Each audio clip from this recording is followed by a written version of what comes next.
Hey, folks, welcome back to the podcast. I have a business episode for you today. We are talking about compensation models again. This is a topic I think that bears repeating because the question just keeps coming up in my consultation meetings and Facebook groups and things like that. This is such a common question that it makes sense to talk about it more and more. So today we're talking about compensation models. We're going to talk about how to compensate your staff well without sinking the ship of your practice. So we'll go through the different compensation models. We'll talk about some data, and we'll talk about how to design a structure that is fair and motivating and hopefully sustainable. So whether you have one admin or one psychologist or one person or a team of 10 or 20 or 30, I think getting it right can kind of make or break your long-term stability. And I am speaking from personal experience with a lot of this. So stay tuned. Let's talk about compensation models. Okay, people, we are back and we're talking about money and compensation and how to do it well without breaking the bank or sinking your practice. Okay, so why does this matter? Might be obvious, but it matters because it is usually the single biggest source of stress that folks will report as practice owners. So a 2024 Practice of Psychology report from the APA found that 67% of small practice owners identified, quote unquote, managing payroll and benefits as their biggest source of financial stress. That was even higher than attracting clients or getting referrals. I think this matches, with the folks I know who own group practices. This is such a huge question. And it's not anybody's fault because I think we've been pretty confused about how to do compensation in private practices like ours. Started with the fee for service or percentage split model, and that's been very common over the years. I'm not sure exactly where that came from, actually, if that was carried over from other industries or what, but I think we really shot ourselves in the foot by putting all the eggs in that percentage split basket because it's not generally the best compensation model for most of us. But we didn't get taught this like anything else that pertains to running a private practice. This is not something we were taught in graduate school, and the nuts and bolts are pretty nuanced. And what ends up happening is a lot of us just ask our friends or colleagues or Facebook groups, whatever it may be, how to compensate our employees. And the truth is that it's a relatively personal decision based, on your practice dynamics and details. But it also makes sense because compensation, in the budget is typically the single largest expense category for a practice. Okay. It's often going to be anywhere from 60 to 75% of your total revenue for a service-based business. So if you're generous without modeling it out, you can end up rewarding clinicians at the expense of the business. But if you are too stingy, on the other hand, turnover is probably going to cost you in the long run. And so it's really like unpacking the different models and helping you kind of strike the right balance, which is tough. Again, if you are just going by trial and error or something you find in a Facebook group. All right, so let's talk about common compensation models. A lot of these will probably sound familiar, but again, bears repeating, and we'll dive kind of deep into each one. So there are kind of three, I would say, dominant pay models across testing and mental health practices, and each of them have their pros and cons, of course. So first one is one that I mentioned just a minute ago, the fee for service or percentage split model. So how does this work? It works in the way that clinicians get a percentage of what they bill or collect. Okay, seems simple enough. Typical range that you have probably heard is between 50 and 65% for 1099 contractors. It certainly does creep up to 70 or 75. I think I've even heard an 80% split going to the clinician. That's pretty rare and unique and almost certainly a terrible decision for whatever business is offering that high of a split. But the typical is about 50 to 65% for contractors and somewhere between 40 and 55% for W-2 employees, which allows the business to cover taxes and benefits and other expenses related to having employees. So, according to 2024 data from PayScale and Indeed, the average licensed psychologist in private practice makes about 105 to 120,000 a year, give or take. So we can sit with that for a second. That's the average. Okay. So this is clearly running across geographies and metro areas and rural areas. And so that's what we're kind of shooting for. Now, pros of the percentage split fee for service model. It's simple to calculate, assuming that you have an EHR or some other means of getting a report of the monthly income or weekly income or however you divide it up. So simple to calculate. It also rewards productivity because compensation is directly tied to the number of billed hours or the amount that's collected.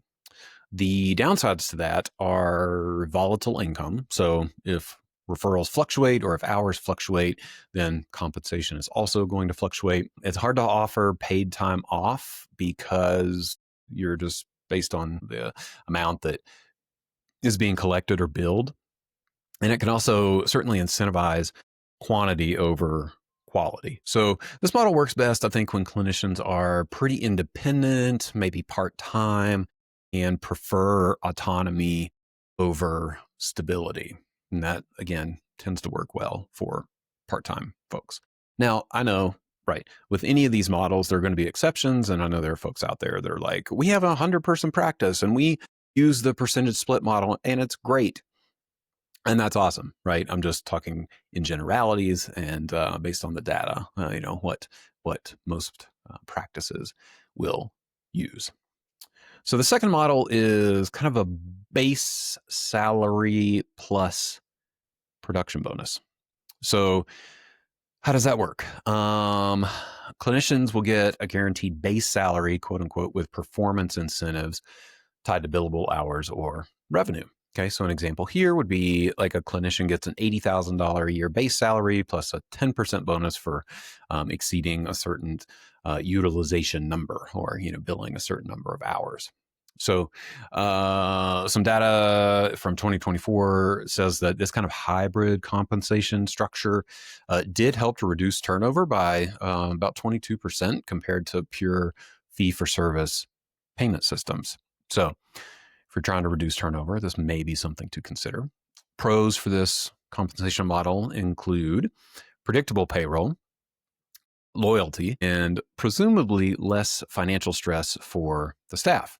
Now, on the downside, it does require kind of careful forecasting and makes the model a little bit more complicated because you have to account for this bonus structure that might vary a little bit. It can also create potentially resentment if productivity targets feel arbitrary or just out of reach. Okay. So I think the key here is transparency. Staff should always understand how their pay is calculated and what behaviors drive these incentive-based bonuses. A third model that is another variation on salary is a salary model with a profit share model. Salary model with a profit share model. That's a lot of models. Anyway, salary with profit sharing. So how this works is, again, everyone gets a salary. It's typically a higher salary than the base plus commission model, but everybody gets a higher salary. Let's call it 100,000, maybe 105,000 for the same employee. But at the year's end or the quarter's end, you can pay a portion of the profits as a distribution based on, say, tenure or contribution or other performance metrics that you may use in your practice. It might be report turnaround time. It might be client satisfaction if you're measuring that kind of thing. So as an example, you could distribute 10% of the net profit among your clinicians, proportionate to their billable revenue share, for example. Okay. So if you have a quarter in your practice where you net, let's just call it 50,000 in profits, which will be great. Then you take 10% of that, 5,000, and distribute that among your clinicians. Okay. So this is the least common model. And, from my experience in talking with folks, even paying a salary period is still pretty rare. We did move to a salary model gosh, 4 or 5 years ago, and it's worked out really well. But it is very uncommon, I would say. Now, there is some 2023 data that says that transparent and profit sharing models did boost retention and morale even more than pay raises alone, which is kind of cool. So, again, pros here, it encourages shared responsibility for um, doing good work and meeting hours requirements and that kind of thing. It's sort of a minor way to get your employees invested in the success of your practice. On the downside, though, it does require, again, financial literacy and a somewhat more complicated model. Certainly requires open communication because not every owner is comfortable sharing numbers. And if employees know that they are getting X% of the net profit, then they can back into it and determine how much profit the practice is making. And that is vulnerable for some folks, which is understandable. A fourth model, I'm actually going to add another one here that's, I think, a relatively common here in our field, and that is the hourly model. So this is where you just do a flat hourly rate per billed hour. So this is something that I might recommend to folks in lieu of a percentage split, but for those folks who don't want to go all the way to a salary. And the reason here is because, one, doing a percentage split model, I do not like it, to be honest. I think it creates psychological energy that, we as practice owners are quote unquote taking money from the individual practitioner in the sense that we are, splitting the income. That's maybe the biggest thing. And also, if you do a percentage split, you can get into a lot of trouble if your reimbursement rates go down, for example, and then that percentage also has to go down. Then you have to have that conversation with your employees. So we talk about this hourly compensation model. This is a flat rate per billed hour.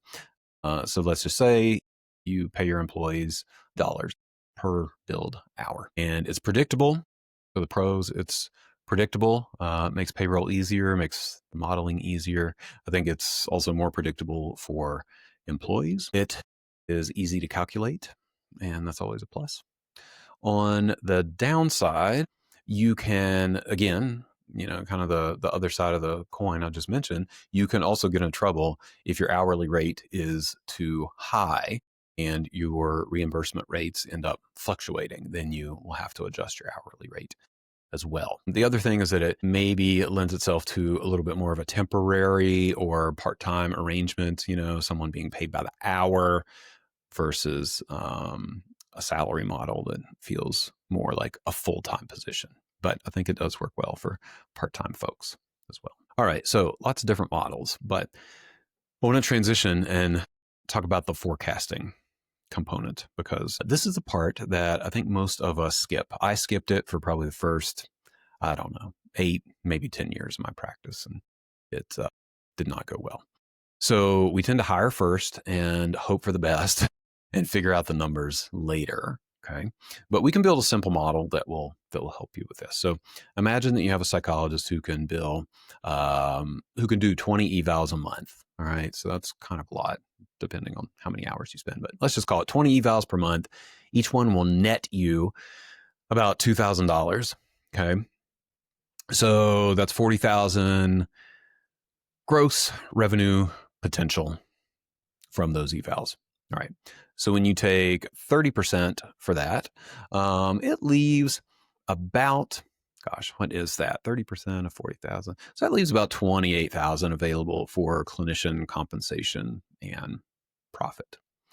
All right.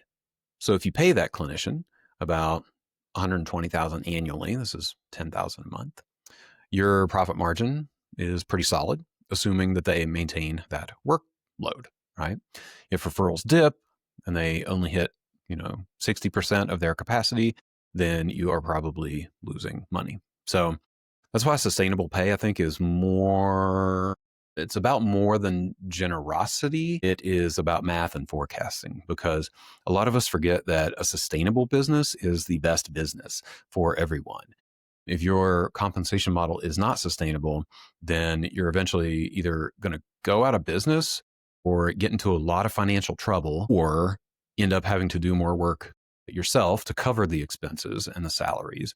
And none of those situations are great for a practice owner or the employees. So sustainable compensation benefits employees and practice owners alike. So again, when you're building your model, I've talked about a model on here before, make sure to account for payroll taxes for W-2 employees. This is going to be at least 8 to 10% of on top of wages. You need to account for paid time off, benefits like health and retirement and CE stipends and things like that, and anything that you might provide in terms of admin support or supervision time.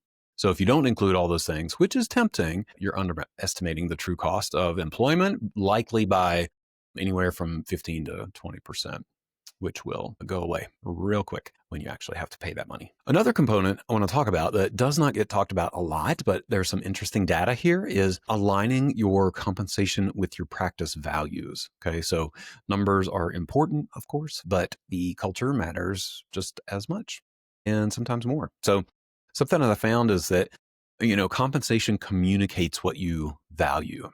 So if you only pay for billable hours, you are essentially signaling that, productivity is what matters most. And if that is true for your practice, then that's fantastic. You're aligned there. But if you tie bonuses to report quality or turnaround time or client satisfaction, you're telling your staff that there are other components like professionalism and outcomes count too. And I think all of us would probably agree with that in theory, but the sticking point is when you make your compensation model actually match those thoughts. And again, some data from 2023 just found that employees who perceive their pay as values aligned are twice as likely to stay beyond 3 years in the business, which is great because turnover is really tough and it's really hard to hire in this field right now. So just think about the message that your pay structure sends. Speaking of messaging, I want to talk about communication and transparency a little bit. Even the best designed pay system fails if people don't understand it. So holding an annual compensation clarity meeting where you review the formula, the expected margins, the potential raises, that kind of thing, super helpful. Our salary rubric is totally transparent. Anybody can search it at any point. I am in the process of revamping it, so it's technically under construction right now. But in the past, anyone could look up the salary rubric and know exactly what they and anyone else was getting paid. So to that point, you don't have to share everyone's salary necessarily. It just means sharing the logic behind it so that at least, that particular employee or a specific employee can know exactly where their compensation is coming from and where it is going. I think transparency breeds trust and trust breeds retention. And the research would support this. So again, 2023 data found that pay transparency correlated with something like a 16% improvement in employee engagement scores across small practices. So it's not necessarily about the number exactly, but it's more about the narrative, so to speak. So what are some pitfalls that you might run into here? I want to talk about some red flags that I see all the time in my consulting sessions. One, overcompensating clinicians early. So people will sometimes pay new hires too high of a percentage or too high of an amount to attract the talent.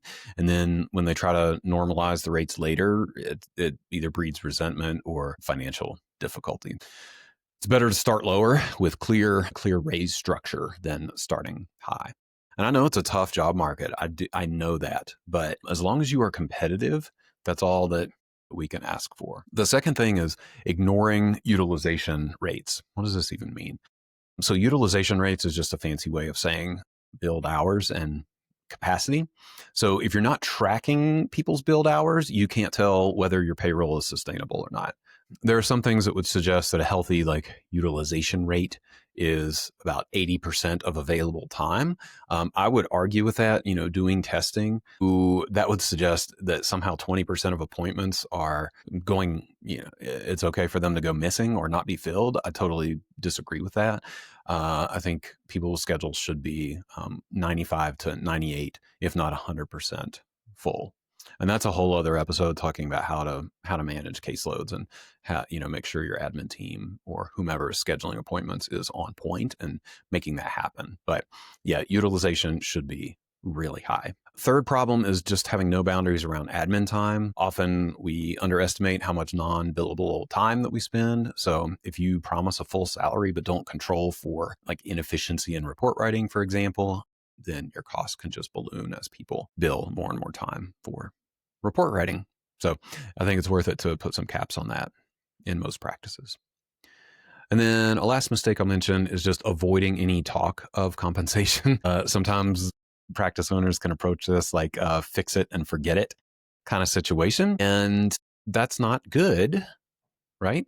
So we have to talk about compensation, and we also have to talk about raises to some degree. As much as we dislike it, inflation, I mean, is a thing, and cost of living is going up 3 to 4% a year. And so you should be budgeting for cost of living increases. And this may require some creative financial management, especially if you're an insurance-based practice, where I guarantee you're not getting a 3 to 4% increase from all of your insurance panels every single year. So it takes some mental gymnastics and financial wizardry to really work through how to find that extra 3 to 4% and raise your fees and collect more money. Okay. So let's say you want to implement a sustainable compensation structure after hearing all this, or maybe you're just revamping your compensation. That's okay too.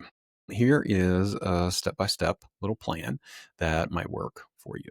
Okay. So number one, run your numbers first. Okay. Determine how much you can actually afford per clinician at full and partial capacity. I cannot emphasize that enough. As you're working with whatever financial model or forecasting, make sure to run it when your clinicians are not full. Otherwise, you are being way too optimistic. Okay. Second component is pick a compensation model that fits your practice. So, if you're solo or kind of a small group, maybe you do that percentage or flat fee per hour model. If you're mid-size with some stable referrals, might be a good time to move to a salary plus a bonus structure. And then if you're a relatively mature practice, and this, you could be a small practice, but still be mature. I think the key variable here is predictability of referrals. That's really what drives salary. So, or success with a salary model. So predictability with referrals and capability of filling schedules consistently and quickly in times of cancellation, for example. So anyway, if you're a mature practice with predictable, stable referrals and the ability to fill cancellations when they happen, then you could certainly consider a salary plus a profit structure. And if you're really engaged in keeping people around for the long term, I think that's a great move as well. The third step in this process, build clarity and policy documents. Okay. So use written pay plans or written salary rubric that people can search and check out to know what to expect. Fourth step is communicate early. Financial conversations have inevitably been fraught no matter what I have done over the years. So come into this with a no surprises mindset. And for me, the tough thing was keeping in mind that even if I had been thinking about any changes to compensation structure for say like 3 months, 6 months, 12 months, and then communicating it to my staff, I had to remember that they were not privy to my internal thoughts over that time. And so what may seem like a very well thought out, planned, deliberate move on my part was brand new to them. So try not to have any surprises. Explain everything that you can as far as the what and the why and the how behind these decisions. Money is just complicated and emotionally laden for folks. So anything you can do to be clear and transparent is helpful. And then the fifth step in all this is to do a frequent reassessment. So twice a year wouldn't hurt. Okay. You got to be nimble, I suppose, with adapting to market conditions and standard of living and inflation and things like that. So again, don't set it and forget it. I think earlier I said fix it and forget it, but yeah, don't set it and forget it with salary. And if it feels like a lot, I mean, it is, right? The financial component is huge. It's the biggest line item in your business most likely, is salary and payroll. So getting it right early on, I think, pays dividends for a long time. All right. So starting to wrap up here. Paying people well does not always mean paying the highest possible amount. I want to make sure that that comes across very clearly. It means creating a predictable, fair, meaningful compensation model that rewards contribution and supports the mission of your practice, whatever that may be. Okay, so an employee or a psychologist who feels financially secure and valued and connected to your vision will outperform one who's chasing an extra few percent somewhere else. I mean, any day of the week.